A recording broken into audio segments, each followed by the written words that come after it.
नमस्कार, प्रतिध्वनि में आपका स्वागत है। मैं हूं रमन कुमार।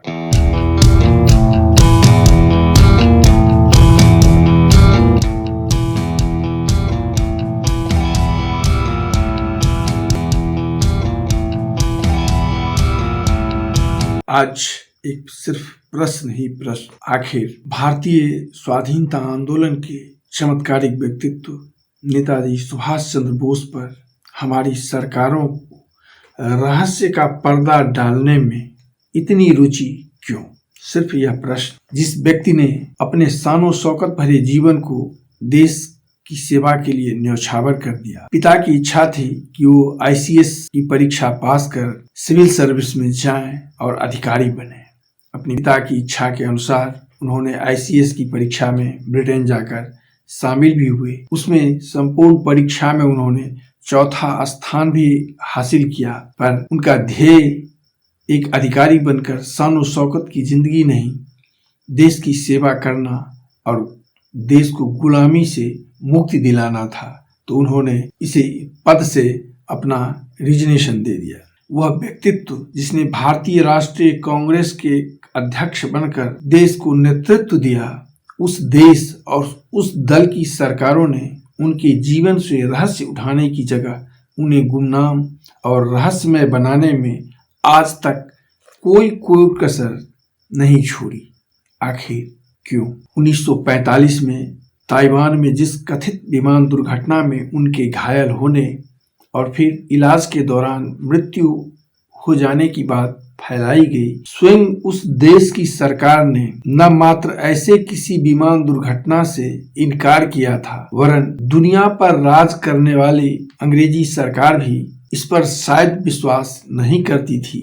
तभी तो उसने अपने दुनिया भर के जासूसों को यह आदेश दे रखे थे कि यदि नेताजी सुभाष चंद्र बोस जहां कहीं भी देखें, उन्हें वह गोली मार दे। कई लोगों ने विभिन्न प्लेटफॉर्मों पर उस कथित विमान दुर्घटना के बाद नेताजी के जीवित होने, उनसे मिलने, उनसे बात करने की बातें कई जगह बताई है। कोई एक दशक पहले कई चैनलों पर INA के यानी आजाद हिंद फौज के कई लोगों के साक्षात्कार प्रसारण में मैंने स्वयं देखे हैं कि आजकल के टेक्स्ट बुक में कुछ खास लिखा जाता नहीं है। उसमें सिर्फ ये लिखा जाता है कि सरकारी तौर पे सुभाष बोस की डेथ एक प्लेन क्रैश में हो गई। तभी वो लिए मेंशन कर देते हैं कि साहब उनकी डेथ कंट्रोवर्शियल है। तो ये बड़ा सिंपल कहानी है इस टाइम्स में कि आप या तो प्लेन क्रैश में मर गए या फिर वो भारत की सबसे जो नोटोरियस कंस्पिरेसी थ्योरी कि नहीं नेताजी की कोई डेथ प्लेन क्रैश में नहीं हुई, वो तो रूस में थे मरने के बाद और उनको वहां पे पंडित नेहरू के कहने पे स्टालिन ने मरवा दी। तीसरी थ्योरी जो मेन स्ट्रीम मैंने कर दिया वो थी कि गुमनामी बाबा नाम का कोई व्यक्ति कहा जाता है जो अयोध्या में जिनकी डेथ हुई 85 में, वो सुभाष बोस थे। सिर्फ किस्मत की थी कि मेरा एक ऐसे आदमी से कांटेक्ट हो गया जिसका कांटेक्ट गवर्नमेंट में हाईएस्ट लेवल पे था, जिन्होंने फाइलें देखी हैं। तो वहां से मुझे बताया गया कि ये इंडिया का बेस्ट केप्ट सीक्रेट है। हम सुभाष बोस से 85 तक उनके कनेक्शन में थे। पर आखिर इन आयोगों को इन बातों, उन लोगों की बातों पर विश्वास, उस देश की सरकार के दावे कि विमान दुर्घटना नहीं हुआ पर विश्वास क्यों नहीं है? उस देश की आजादी के लिए उन्होंने संघर्ष किया।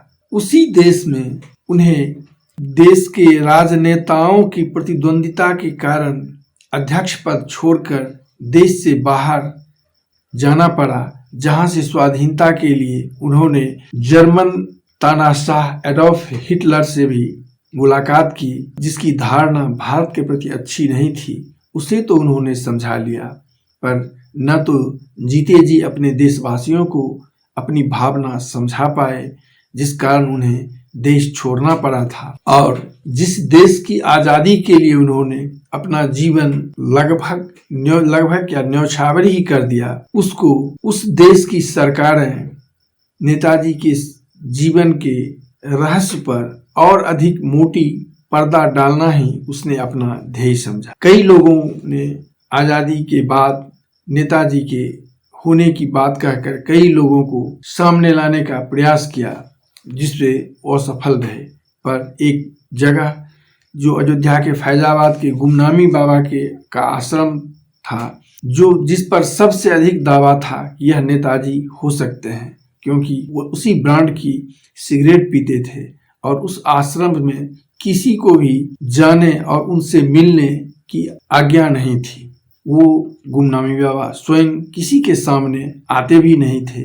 जिसे वो चाहते थे मात्र वही उनसे पर्दे की ओट से बात भी कर सकता था। उनकी मृत्यु के बाद उस समय की प्रसिद्ध हिंदी पत्रिका माया में लंबा चौड़ा एक आर्टिकल आया था कि गुमनामी बाबा से संबंधित कि वो क्यों सुभाष चंद्र बोस का शक उन पर होता है। गुमनामी बाबा का जन्म भी 23 जनवरी यानी नेताजी के जन्मदिन पर ही मनाया जाता था, जिसमें कुछ लोग बाहर से आते थे, कौन स्थानीय लोग नहीं जानते थे। उनकी मृत्यु के बाद आश्रम से कई बोरियों में नेताजी से संबंधित कोई भी समाचार जो विश्व की किसी भाषा में छपा हो वह मिला। नेताजी से संबंधित किताबें, साहित्य मिले और उनके परिवार के लोगों, उनके माता पिता, भाई के चित्र, INA की वर्दी जैसी सैकड़ों ऐसी चीजें मिली जिसे यह धारणा पुष्ट होती है कि वह नेताजी थे। पर सरकार ने न तो उनके जीते जी, जबकि यह बात गुमनामी बाबा की मृत्यु से पूर्व ही प्रकाशित आ गई थी, पर भारत की सरकार ने उस पर इस संबंध में जानकारी लेना उपयुक्त नहीं समझा और उन्हीं बयानों पर अधिक ध्यान केंद्रित किया जिसमें नेताजी के 1945 में ताइवान की विमान दुर्घटना में घायल होने और फिर इलाज के दौरान मृत्यु की बात कही गई थी। जबकि जिन कमीशन और आयोगों ने इस पर जांच की और उनमें कुछ लोगों के बयान लिए, वो बयान बाहर दिए गए उस बयान से मेल नहीं खाते जो आयोग ने लिखा था।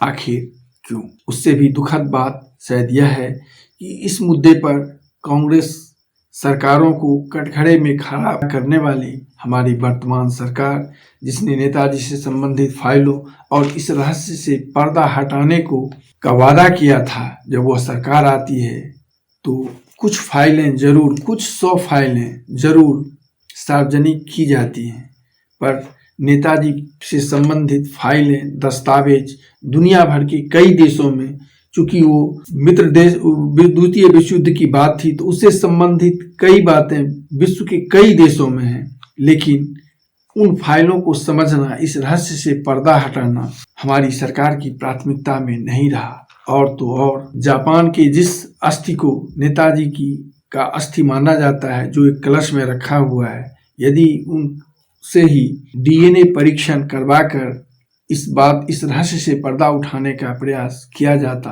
पर ऐसा नहीं हुआ। न तो नेताजी को उनके जीते जी उनके सहयोगियों ने समझा और न उनकी मृत्यु के बाद 75 वर्षों तक उनके देशवासी भी उस रहस्य के प्रति नहीं हैं, जबकि भारत के सबसे लोकप्रिय नेताओं में वो शुमार थे।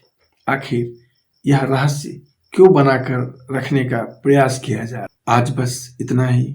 नमस्कार, मिलते हैं फिर अगले अंक में।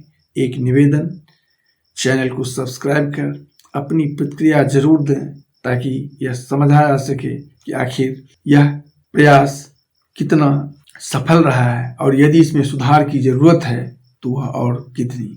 मिलते हैं फिर एक नए विषय के साथ अगले वीडियो।